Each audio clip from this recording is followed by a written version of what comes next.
Hi எல்லாருக்கும். இன்றைக்கி என்ன பார்க்க போகிறோன்னா ஒரு எக்ஸ்ப்ளனேஷன் வீடியோ தான் வந்து பார்க்க போகிறோம். இது இப்போ தான் வந்து கார்ட்லேருந்து ரிமூவ் பண்ணேன் ஆக்சுவலாக இந்த கிளாத்தை. ஓகேவா, ஜஸ்ட்டு அவங்க வந்து என்ன கேட்டிருந்தாங்கன்னா ஸ்லீவ்ஸ்க்கு மட்டும் கொஞ்சம் ஒர்க்கு வந்து போடுங்க, பேக் நெக்கெல்லாம் சிம்பிளாக போடுங்க அப்படின்னு சொல்லியிருந்தாங்க. ஸோ நான் ஸ்லீவ்ஸ்க்கு மட்டும் கொஞ்சம் ஒர்க்கு வந்து இங்கே வந்து ஹைலைட் பண்ணி காமிச்சிருக்கேன். ஜஸ்ட்டு நம்ம செக்குடு மாடல் தான். நான் ஆல்ரெடி இந்த செக்குடெல்லாம் எப்படி போடணும் அப்படின்றத கூட நான் சொல்லியிருக்கேன் என்னோடய வீடியோஸ்லாம். ஓகேவா, செக்குடு போட்டுட்டு நம்பர் 3 பீடை வந்து இந்த 4 சைட்ஸ் ஒன்றும், அப்புறம் வந்து ஃப்ரெஞ்ச் நாட்ஸ் வந்து கொடுத்துருக்கேன். பிங்க் கலர் தான் சாரீ. ஸோ பிங்க் கலரில் வந்து இந்த மாதிரி வந்து ஃப்ரெஞ்ச் நாட்ஸ் வந்து கொடுத்துருக்கேன். ரொம்ப நீட்டாக வந்திருந்தது. சிம்பிளான ஒர்க்கு தான், பட் ரொம்ப நீட்டாக வந்திருந்தது. அப்புறம் வந்து இங்கே வந்து ஜஸ்ட் ஒரு செயின் ஸ்டிச்சு பிங்க் கலரில் போட்டுட்டு சில்க் த்ரெட் யூஸ் பண்ணி போட்டிருக்கேன். அப்புறம் வந்து இங்கே வந்து ஜிக்ஜாக் மாடலில் வந்து போட்டிருக்கேன். இது வந்து டியூப் பீடும் நம்மளோட கோல்டன் கலர் சீக்வன்ஸ் யூஸ் பண்ணி வந்து போட்டிருக்கேன். இந்த மாதிரி இடையில இருக்கிற அந்த ஸ்பேஸுக்கு வந்து ஃப்ரெஞ்ச் நாட்ஸ் கொடுத்து நெருக்கமாக வந்து ஃபினிஷ் பண்ணி இது இங்கே வந்து டியூப் பீட் கொடுத்துருக்கேன். டியூப் பீட் கொடுத்துட்டு நம்மளோட கோல்டன் கலர் சீக்வன்ஸ் யூஸ் பண்ணி இந்த கார்னர்லாம் கொஞ்சம் எம்டி ஸ்பேஸ் இருக்கிற மாதிரி இருந்தது. அங்கே வந்து சுகர் பீடு கூட கொடுத்துருக்கலாம், பட் எனக்கு சீக்வன்ஸ் கொடுக்கணும்னு தோணுச்சு. ஸோ சீக்வன்ஸ் கொடுத்து ஃபினிஷ் பண்ணியிருக்கேன். அப்புறம் இடையில இருக்கிற அந்த கேப்க்கெல்லாம் வந்து ஃப்ரெஞ்ச் நாட்ஸ் வந்து கொடுத்துருக்கேன். இங்கே கூட இன்னொரு ஆப்ஷன் வந்து என்னென்னா இந்த நம்பர் 3 பீடு கூட கொடுக்கலாம். பட் அவங்க வந்து சாரீ கலர் வந்து கொஞ்சம் நல்ல ப்ளவுஸில் வந்து தெரியணும், ஏன்னா கான்ட்ராஸ்டான ஒரு கலரு, நல்ல ஒரு பிஸ்தா க்ரீன் கலரில் வந்து ப்ளவுஸ் எடுத்து கொடுத்துருந்தாங்க. ஸோ அதனால் வந்து அந்த கலர் வந்து கொஞ்சம் தெரியணும் அப்படின்னு சொன்னதுனால நான் அதை வந்து கொஞ்சம் ஹைலைட் பண்ணியிருக்கேன், அந்த பிங்க் கலரு. அப்புறம் வந்து அங்கங்கே வந்து இந்த பிங்க் கலர் ஸ்டோன் வந்து ஐ ஷேப்பில் நம்பர் 8 சைஸ் இது ஸ்டிக் பண்ணிவிட்டு சுற்றிலுமே வந்து ஜர்தோசி அவுட்லைன் கொடுத்துருக்கேன். அப்புறம் இந்த ரெண்டுத்துக்கு இடையில இருக்கிற ஸ்பேஸை ஃபில் பண்ணுறதுக்காக சேம் டியூப் பீடும் நம்பர் 3ல் வந்து நம்பர் 4 சீக்வன்ஸும் வந்து நான் கொடுத்துருக்கேன், கோல்டன் கலர் சீக்வன்ஸு. அப்புறம் கொஞ்சம் நெருக்கமாக ஸ்லீவ்ஸில் வந்து புட்டா 11 இன்ச்சு ஹைட்டு, இந்த ஸ்லீவ்ஸ் வந்து 11 இன்ச் ஹைட்டு. ஓகேவா, ஸோ அதனால் கொஞ்சம் புட்டாஸ் வந்து ஸ்லீவ்ஸில் மட்டும் கொஞ்சம் நெருக்கமாக கொடுத்துருக்கேன். சேம் அதே தான் இன்னொரு ஸ்லீவ்ஸ்லேயுமே வந்து ஃபாலோ ஆகுது ஒர்க்கு. பாருங்கள் இவ்வளோ நீட்டாக இருக்குன்ட்டு, ரொம்பவே அழகாக வந்திருந்தது இந்த ஒர்க்கு. சிம்பிளான ஒர்க்கு தான், பட்ஜெட் கம்மி. ஓகேவா, பட்ஜெட் கம்மின்றதுனால நான் இந்தளவுக்கு வந்து ஃபினிஷ் பண்ணி கொடுத்துருக்கேன். இன்னுமே நம்ம இங்கெல்லாம் வந்து ஜர்தோசிக்கு பதிலாக செயின் ஸ்டிச் கூட கொடுக்கலாம் ஜரி த்ரெட் யூஸ் பண்ணி. பட் நான் வந்து கொஞ்சமாவது ஹைலைட்டாக இருக்கணும் அப்படின்றதுக்காக நான் ஜர்தோசியே கொடுத்துருக்கேன். ஜர்தோசி கொடுத்து சுகர் பீடு வந்து கொடுத்துருக்கேன். இந்த புட்டா வந்து எப்படி போடணுங்கிறத வந்து வீடியோவில் பின்னாடி வந்து நான் சொல்லியிருக்கேன். கண்டிப்பாக உங்களுக்கு வர அதை மிஸ் பண்ணாமல் பாருங்கள். அப்புறம் வந்து பேக் நெக்குமே அதே தான். ஓகேவா, பேக் நெக் வந்து ஹை நெக் ஆக்சுவலாக. இதை நான் ஸ்டிச் பண்ணி முடிச்சுட்டு உங்களுக்கு ஃபினிஷிங் வீடியோ வந்து காமிக்கிறேன். இது வந்து பேக் நெக்கு. அப்புறம் வந்து ஃப்ரண்ட்டுக்கு வந்து இங்கே வருது. ஓகேவா, சின்ன சின்ன புட்டா மட்டும்தான் பேக்கில், வேறு எந்த நெக்கு ஹைலைட்டு எதுவுமே கிடையாது, ஜஸ்ட்டு புட்டா ஒர்க்கு, அவ்வளோதான். ஓகே, இவ்வளோதான் நம்மளோட ஒர்க்கு. இது நான் ஃபினிஷ் பண்ணிவிட்டு ப்ளவுஸோடு ஃபினிஷ் பண்ணிவிட்டு நான் எப்படி அவுட்புட் வந்திருக்கு அப்படின்றத கண்டிப்பாக நான் உங்களுக்கு வந்து ஷேர் பண்ணுறேன்.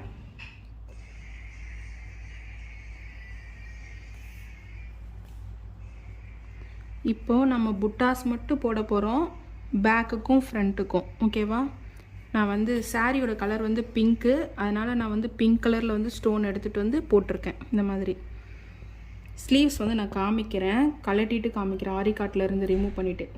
ஏன்னா பேக் நெக்குக்கு வந்து நான் கிளாத்தை வந்து இப்படி போட்டிருக்கேன், அதனால் ஸ்லீவ்ஸ் ரெண்டும் அந்த சைடு இருக்குது. ஓகேவா, அங்கே இருக்குது, கொஞ்சம் மடக்கி வச்சுருக்கேன், அதை ஓப்பன் பண்ணும்போது காமிக்கிறேன். ஜர்தோசி ஃபஸ்ட்டு அவுட்டர் லைன் வந்து கொடுத்துக்கலாம். சப்போஸ் உங்களுக்கு ஜர்தோசி கஷ்டமாக இருந்ததுன்னா அதுக்கு பதிலாக நீங்கள் செயின் ஸ்டிச் கூட கொடுத்துக்கலாம் இங்கே. ஓகேவா, இப்போ அதுக்கு கீழே sugar beads, golden colour sugar beads எடுத்திருக்கேன். ஃபஸ்ட்டு 2 பீடு இந்த மாதிரி ஸ்ட்ரைட்டாக வந்து ஸ்டிச் பண்ணிக்கலாம். போட்டுட்டு ஒரு நாட்டு பக்கத்துலேயே அகெயின் இன்னொரு 2 சுகர் பீட்ஸை வந்து இந்த மாதிரி கிராஸாக, இந்த பக்கம் ஒரு பீடு, இந்த பக்கம் ஒரு பீடு வர மாதிரி, அவ்வளோதான். ஓகேவா, இப்போ இங்கே ஒரு குட்டியாக நாட் போட்டுக்கலாம். ஃபினிஷ். இது மட்டுமே யூஸ் பண்ணி ப்ளவுஸ் ஃபுல்லுமே வந்து நம்ம போடலாம். இப்போ நான் பேக் நெக்குக்கு கொஞ்சம் போட்டிருக்கேன், கொஞ்சம் ஃபினிஷ் பண்ணாமல் இருக்குது. ஓகேவா, இந்த மாதிரி போட்டுக்கலாம். ஃப்ரண்ட்டுக்கு இந்த சைடு வரும். சின்ன ஒர்க்கு தான், ரொம்ப கம்மியான பட்ஜெட் ஒர்க் இது, அதனால் இந்த மாதிரி ஒர்க் வந்து போட்டு ஃபினிஷ் பண்ணியிருக்கேன். ஹை நெக்கு, ஸோ இங்கே வரைக்கும் நெக்கு வந்துடும். சும்மா ரஃபாக நான் ட்ரா பண்ணியிருக்கேன். இந்த லெவலில் எக்ஸாக்டாக இருக்குது. ஓகேவா, தெரியுதான்னு தெரியல வீடியோவில், பட் இந்த லெவலில் எக்ஸாக்ட்டு. இது வந்து ரஃபாக போட்டிருக்கேன். ஓகே, நான் ஸ்டிச் பண்ணிவிட்டு காமிக்கிறேன் எப்படி வந்திருக்குன்ட்டு.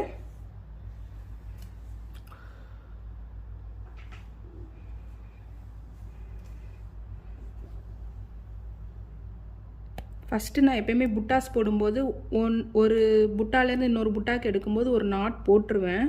போட்டுட்டு தான் நான் ஸ்டார்ட் பண்ணுவேன். இப்போ நார்மல் நீடியில் ஸ்டிச் பண்ணுறதா இருந்தால் நீங்கள் கட் பண்ணி எடுத்துகிட்டு அதுக்கடுத்து ஸ்டார்ட் பண்ணுங்கள். ஓகேவா? இதை நார்மல் நீடிலையுமே ஈஸியாக போடலாம். போட்டுட்டு நார்மல் நீடியில் போடும்போது என்னென்னா ஜர்தோசியை ஃபஸ்ட்டு கோர்த்துட்டு அதுக்கடுத்து நம்ம லாக் பண்ணிகிட்டே வரணும். அவ்வளோதான், வேறு ஒன்றும் கிடையாது. இப்போ சுகர் பீட்ஸு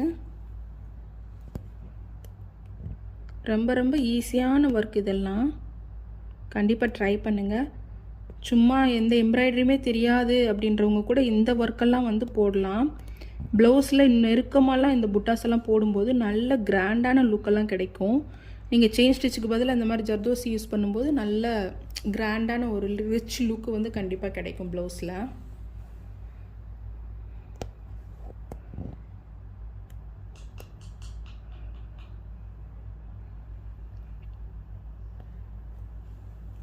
ஏன் நாட் போட்டுட்டு போடுறேன்னா, நம்ம இப்போ அடுத்து எடுக்கும்போது சப்போஸ் நம்மளோட ப்ளவுஸ் வியர் பண்ணும்போதோ இல்லை கொஞ்சம் நாளுக்கு அப்புறமாவோ இந்த இந்த இந்த இதில் ஒர்க்கு வந்து இந்த ஒர்க்கு வந்து ஸ்ரிங்க் ஆகும். ஓகேவா? அதனால் வந்து நான் என்ன சொல்கிறேன்னா, நாட் போட்டுட்டு அதுக்கடுத்து நீங்கள் வந்து ஒர்க் ஸ்டார்ட் பண்ணுங்கள். எந்த புட்டாஸுமே இப்போ கொஞ்சம் டிஸ்டன்ஸில் இருக்குது இல்லையா, அதனால் எப்போயுமே வந்து இந்த மாதிரி நாட் போட்டுட்டு ஸ்டார்ட் பண்ணும்போது கரெக்டாக இருக்கும். இப்போ வந்து சாரீ இது தான்.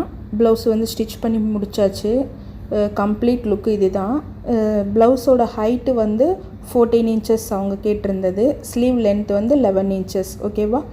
நெக்கு நிறைய பேர் கேட்குறீங்க, மெஷர்மெண்ட்ஸ் ஹை நெக்குக்கு மெஷர்மெண்ட்ஸ் நிறைய பேர் கேட்குறீங்க. கண்டிப்பாக நான் அது வந்து ஒரு ஷார்ட்ஸாக வந்து நான் ரிலீஸ் பண்ணுறேன் கண்டிப்பாக. ஏன்னா அது வந்து சொல்லணும். ஓகேவா? ட்ரா பண்ணி காமிச்சா தான் உங்களுக்கு வந்து புரியும். ஓகேவா? சின்னதாக ஒரு ஹோல் மட்டும் விட்டுருக்கேன், ஒரு ஐ ஷேப்புக்கு ஏற்ற மாதிரி. ரொம்ப அழகாக ஃபினிஷிங் வந்து ரொம்ப சூப்பராக இருந்தது பார்க்குறதுக்கு. உங்களுக்கு இந்த மாதிரி ஸ்லீவ்ஸில் மட்டும் ஒர்க் வேணும் அப்படின்னு எல்லாம் தோணுச்சுன்னா இந்த மாதிரி டிசைன்ஸ் கூட ட்ரை பண்ணி பாருங்கள், ரொம்ப அழகாக இருக்கும். இல்லை ஸ்லீவ்ஸ்லையுமே எனக்கு ஒர்க் வேணாம், ஜஸ்ட்டு சின்னதாக புட்டா மட்டும் போதுன்னா இந்த புட்டா கூட ட்ரை பண்ணி பாருங்கள். அதாவது உங்கள் சாரீ கலருக்கு ஸ்டோன்ஸ் வாங்கி இந்த மாதிரி வந்து ட்ரை பண்ணி பாருங்கள், அழகாக இருக்கும். ஸ்டிச் பண்ணதுக்கப்புறம் லுக் இந்த மாதிரி தான் இருக்குது. சப்போஸ் உங்களுக்கு இந்த டிசைனை இன்னும் கொஞ்சம் கிராண்டாக வேணும் அப்படின்னு நினச்சிங்கன்னா அந்த ஸ்லீவ் பார்ட்டில் வந்து அந்த ஜிக்ஜாக் டிசைன் கொடுத்து நான் வந்து ஃப்ரெஞ்ச் நாட்ஸ் போட்டிருக்கேன் இல்லையா, அதுவுமே வந்து கீழே ஒரு லேயர் வந்து நான் வெறும் செயின் ஸ்டிச் மட்டும் போட்டிருக்கேன் இல்லையா, அங்கேயும் கொடுத்துட்டு நெக் டிசைனுக்குமே வந்து ஃபாலோ பண்ணுங்கள். ரொம்பவே அழகாக இருக்கும். அந்த ஸ்டோன்ஸ் ஸ்டிக் பண்ணி நான் அதுக்கு ஜர்தோசி போட்டிருக்கேன் இல்லையா, கொஞ்சம் வளைவாக அந்த டிசைனுமே சேர்த்து போடுங்க. நெக் டிசைனுக்கு இன்னுமே வந்து கிராண்டாக தெரியும் பார்க்குறதுக்கு. ப்ரைடல் கூட நீங்கள் யூஸ் பண்ணலாம். ஓகேவா? கண்டிப்பாக அந்த டிசைனை ட்ரை பண்ணி பாருங்கள். ட்ரை பண்ணி பார்த்துட்டு சொல்லுங்கள். ஓகேவா? இது வரைக்கும் என் சேனலை சப்ஸ்கிரைப் பண்ணாதவங்க சப்ஸ்கிரைப் பண்ணிவிட்டு பாருங்கள். இன்னொரு இன்ட்ரெஸ்டிங்கான வீடியோவில் பார்க்கலாம். பாய்.